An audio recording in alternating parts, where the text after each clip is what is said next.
So here we are at the bottom of Eki Road.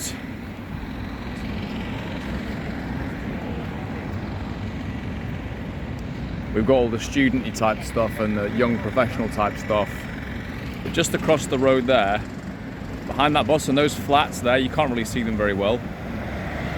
They're covered by trees actually, the flats there. But they're in the thumbnail.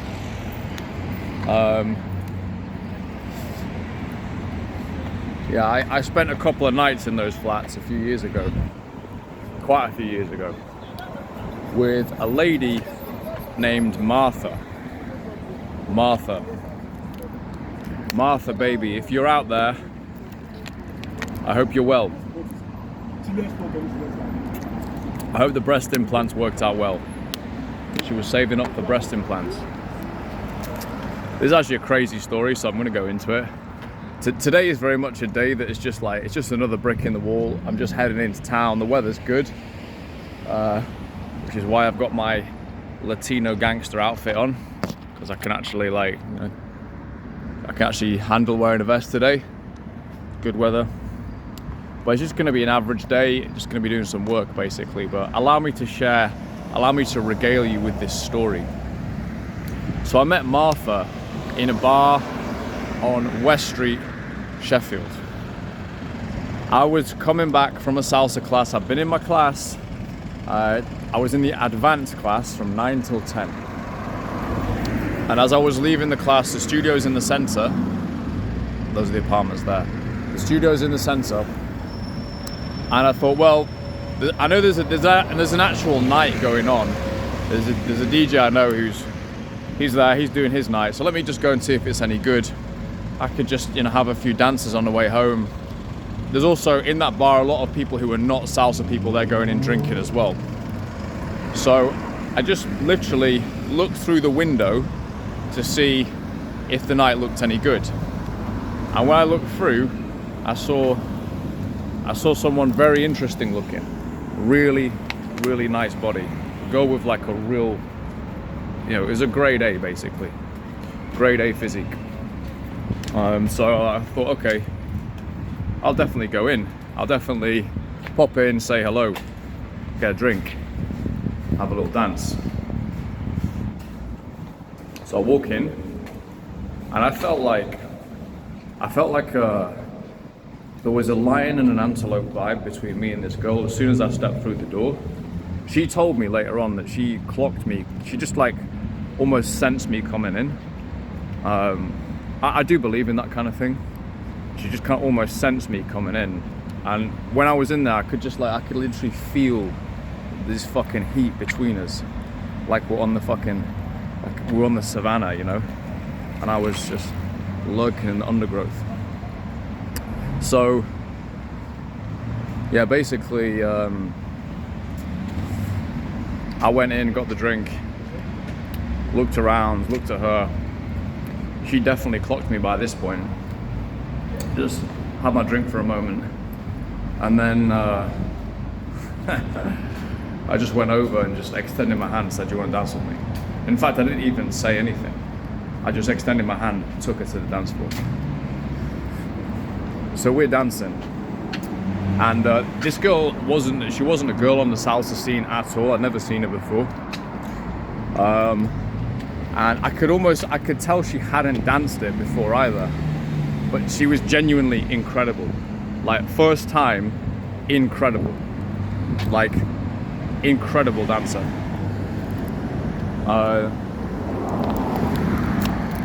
She could follow my lead in seconds.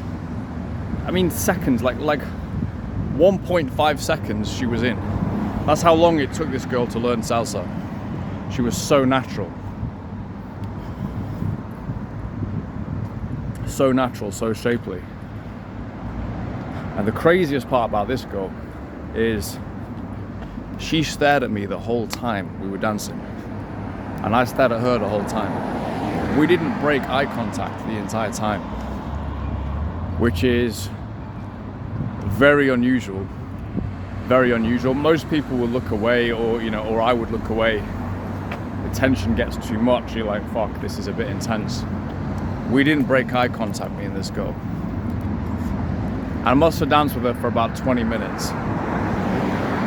And then towards the end of the dance, she leaned into me and goes, "This is better than sex."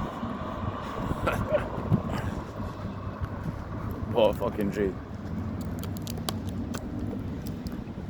And I was like, yeah. So anyway, I went and just like, you know, went off, drank a little bit with friends or just whatever, had a few more dances and stuff. And then her and her mate were gonna leave. I was like, okay, give me your number.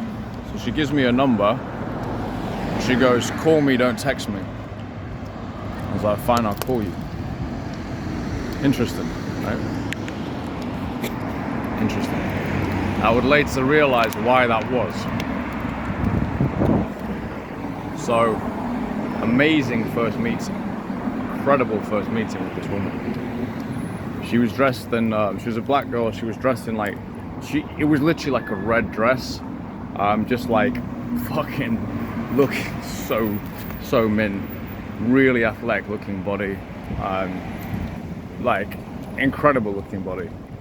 And so, yeah, I called her up the next day after work. I called her about 8 p.m. She goes, we chit chat, and she goes, "So you're gonna come and see me?" I was like, "Yeah, give me your address." She gives me her address. I'm thinking, interesting. I think that's those flats behind the back of Exeter Road. Interesting. So I'll go down, you know, meet her. It's a small little flat, small little place.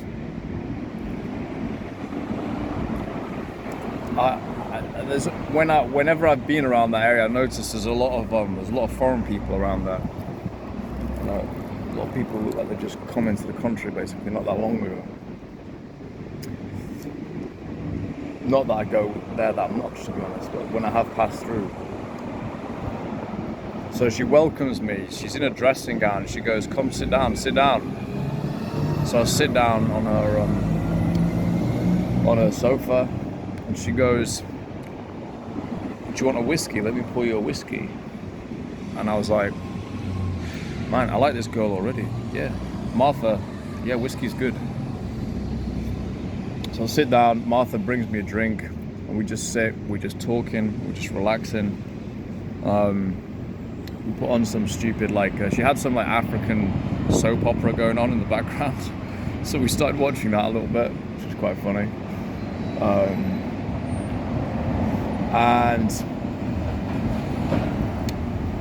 we start talking, and basically, you know, I start to just essentially take her dressing gown off a little bit, or she takes off, I can't really remember.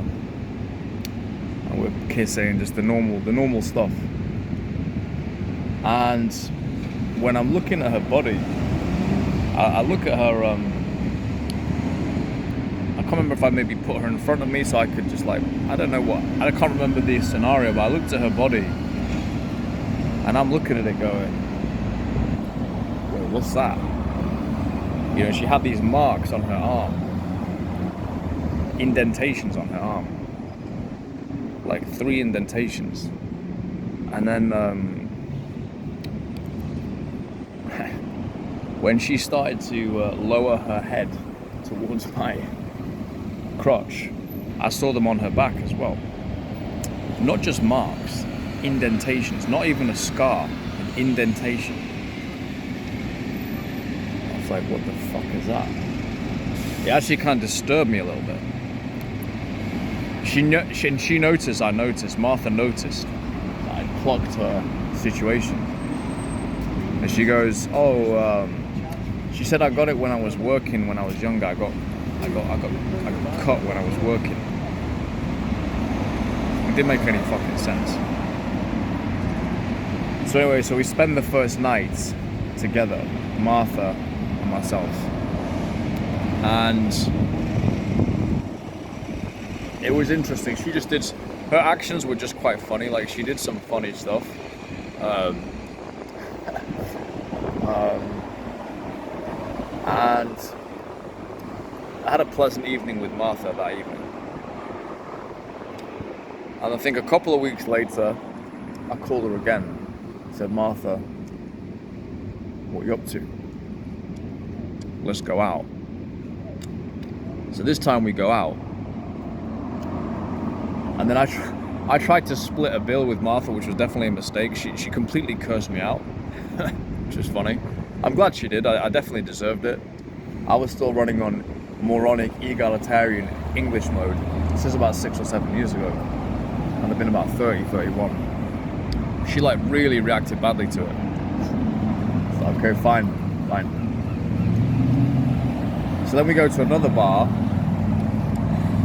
and she started getting angry with me because I was looking at one of the bartenders, allegedly, which I probably was. So I was just like, you know what, like, this ain't for me, like, I'm going home. Have a good night, man, peace. So I think that must have riled Martha up, because she left me a voice note, but it was just like, it was quite a funny voice note.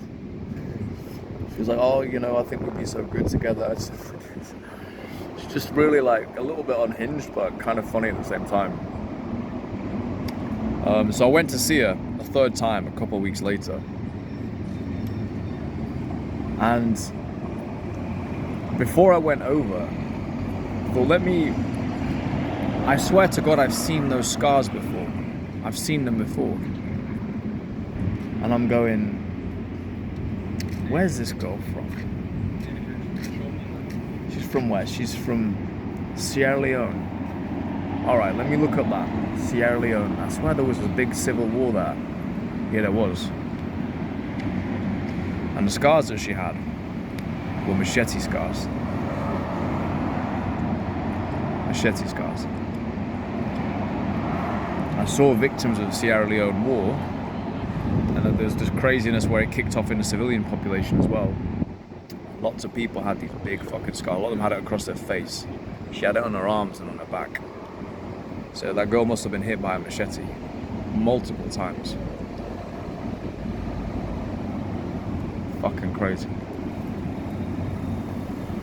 So this time I go over, I'm kind of prepared. I'm kind of like, let's find out a bit more about this person. She's probably not wife material, to be honest, for me, but let's find out a little bit more about her. Seems interesting. So I go over, we're talking, and so she started asking me a little bit about my job and stuff. And we got on to, you know, work and things like that. And she's like, yeah, you know, I'm not from this country, so I don't really read English very well. In fact, I actually can't read it at all. And that's why she told me not to text her, because she can't read the text. And she said even in her own language, she was in like, the war broke out when she was like 8. And she hadn't properly learned to read. So even in her own language, Sierra Leone, whatever that was, she couldn't really read properly, you know. It was interesting as well, like all the cunning things she would do to get around the fact that she couldn't read. I noticed like different things that she would do when she was ringing up to pay like she paid a bill while I was there. She got the person basically to do it all for her, just in a very like intelligent way. Very charismatic, incredibly charismatic person, actually. But yeah, she couldn't read. So, what happened that night? I think she was... What else did she... Oh, so we got talking, the conversation gets a little bit deeper. And then she goes... she just looks at me, and she had this kind of look in her eyes, and she goes, my family's dead. And I was like...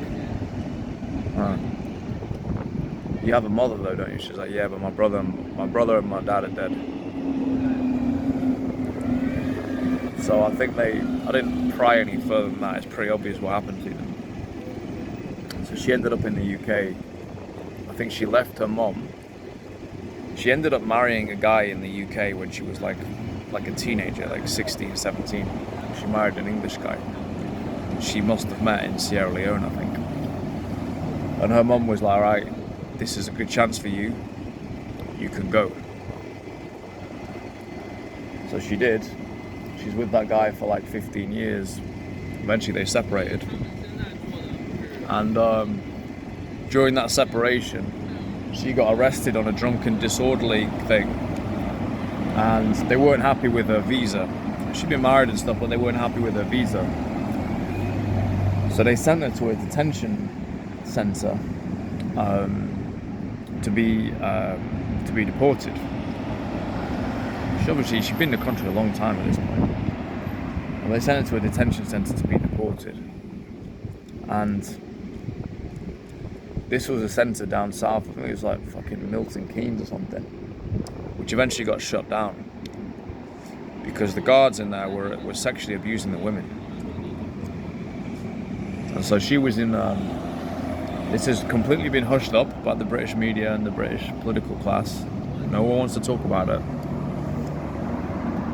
But yeah, there was over 100 women who were sexually abused by the guards in there. All mostly African, some Middle Eastern. No documentation really, or issues with the documentation that meant they would struggle to get normal representation.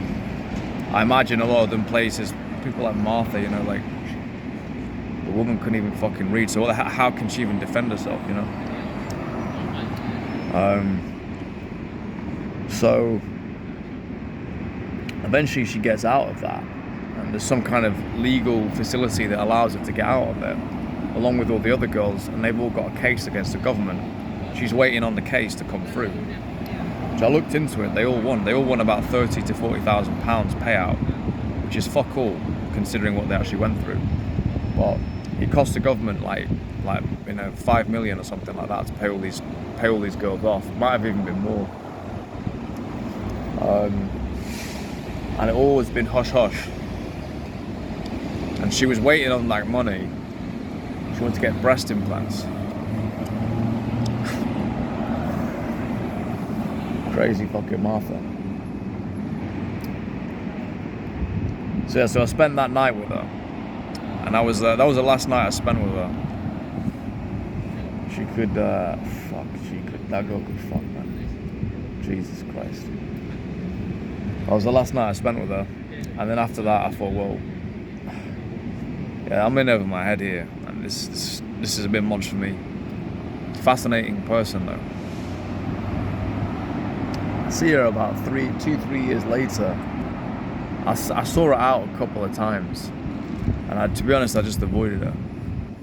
And the next time I saw her out was in a restaurant. I was actually with my family, and she was sat at the bar. We went to the bar for a drink, and I was like, "You alright? What's up? How you doing?" And she'd had the breast implants by this point. She was looking good. But why did she have the breast implants? Well, her next career goal. It don't take a genius to work out. You're in your 30s, you're getting breast implants. You can't read or write. You're a single woman. You have one asset. So she went into escorting. So now the love of my life, Martha, is now an escort. Crazy fucking story, man. Yeah. I really hope she's well. She was a real fucking character. Yeah, someone needs to tell a story, and I've just told it right there. So there you go. I enjoyed telling that story. Yeah, I'm gonna go on to work now in my cafe, but that's the story of Martha, who lives in those flats up there, which I didn't realize at the time is mainly people who are refugees. I just thought they were fucking like foreign or something. So yeah, the story of Martha.